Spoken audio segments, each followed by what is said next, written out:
Pertama sebenarnya proses pembuatan ini cerita film Lucy itu udah cukup lama dan ngobrolin gitu.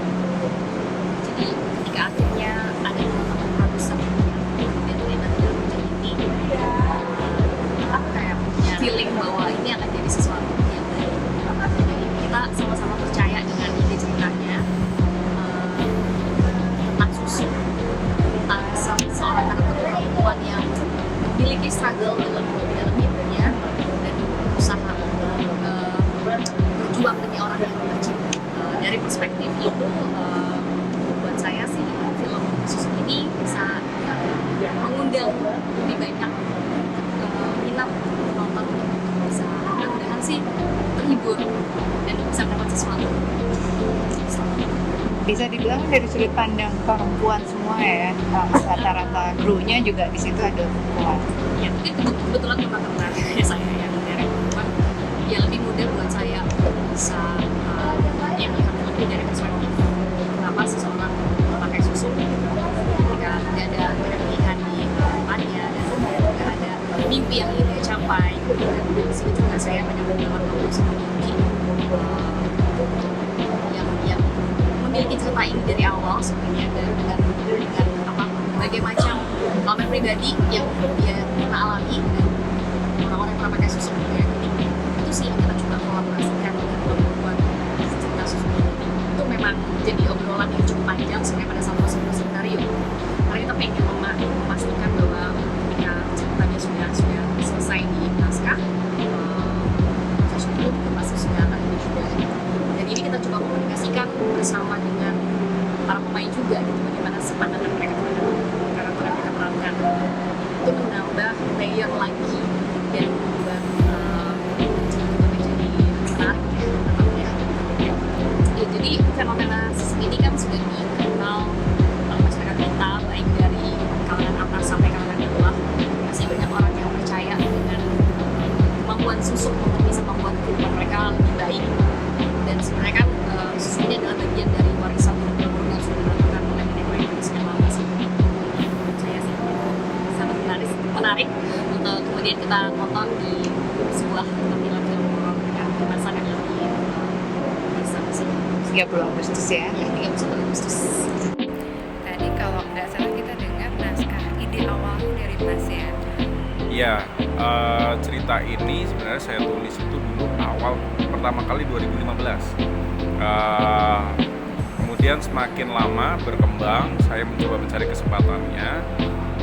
Ketika kesempatan itu muncul itu terlalu banyak hal-hal sebenarnya kalau dari riset dan segala macam dari saya melihat ke sekitar itu malah justru semakin kaya.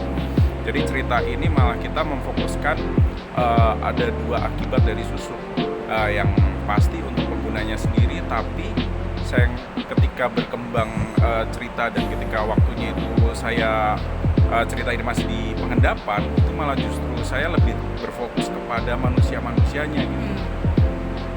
Saya ketemu orang yang ada teman yang mengaku bahwa salah satu pasangannya menjadi hilang karena ada orang yang menggunakan susuk kemudian terpikat. Kemudian ada orang yang kemudian tiba-tiba jatuh cinta tanpa ada alasan. Hal-hal kayak gitu yang menurut saya menarik dan saya mencoba sebisa mungkin untuk masukkan ke dalam cerita. Horor ini sendiri itu lebih ke bagaimana kita pengen menceritakan cerita itu. Jadi menurut saya horor itu adalah cara bertutur ya, bukan untuk ayo kita membuat yang serem apa segala macam gitu. Kalau menurut saya lebih menarik kalau kita bisa menarik satu nilai dari sisi yang lebih gelap, karena kemudian harapan-harapan itu malah justru terlihat lebih jelas menurut saya begitu. Ya. Kalau kalau soal ciri-ciri yang gimana ya, kalau dari sudut pandang cowok itu agak susah ya. Nanti pernyataannya jadi bisa berbalik. Tapi kalau dari yang saya bicara itu tuh biasanya tergantung dari mana susuk itu dipasang.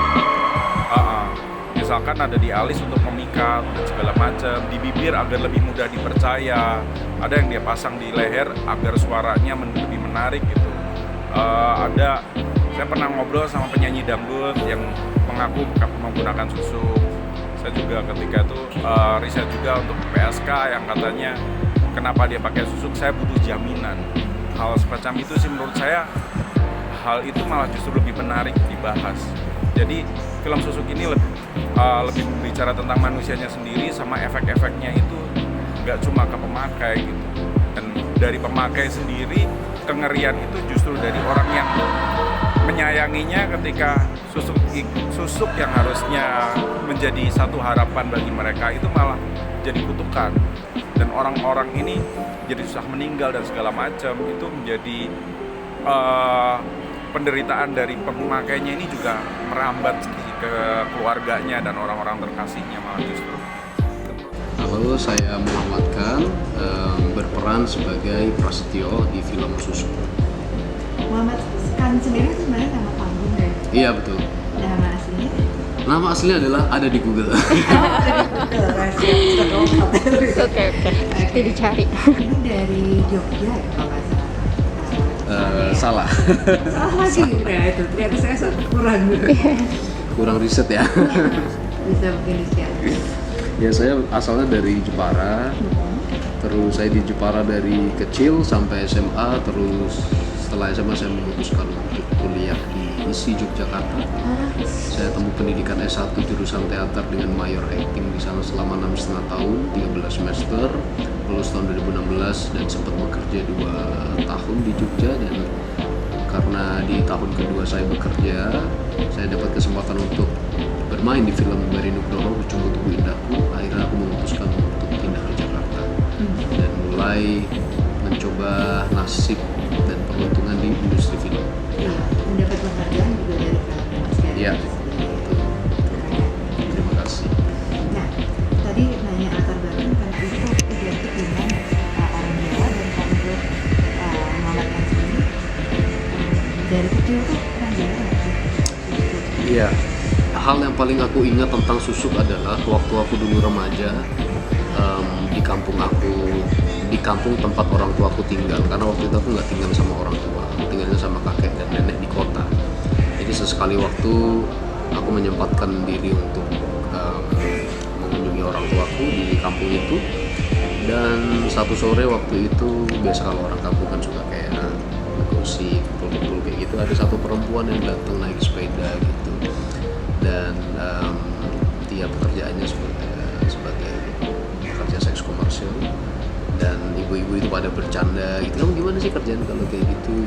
Ya gitulah, dia menceritakan dengan detail setiap scene yang dia lakukan dengan pekerjaannya, sampai berapa jumlah laki-laki yang bisa dia layani dalam satu malam, dan dia menceritakan itu bisa belasan gitu. Dan ibu-ibu yang lain ini tanya, kok bisa kamu sekuat itu? Akhirnya dia ngaku kalau dia pakai susuk di alat vitalnya untuk bisa menambah stamina. Itu perkenalan pertama lah ibaratnya mungkin yang kata Iya, aku pertama kali dengar susuk ya dari situ, yang aku ingat ya. Setelah itu aku nggak pernah bersinggungan lagi dengan hal-hal yang berbau susuk. Aku baru film ini lagi. Gitu. Itu gimana tuh prosesnya? Prosesnya waktu itu adalah aku di approach-nya bilang, kami tuh pengen kamu main film susuk sebagai dukun susuk, tapi yang nggak stereotype gitu.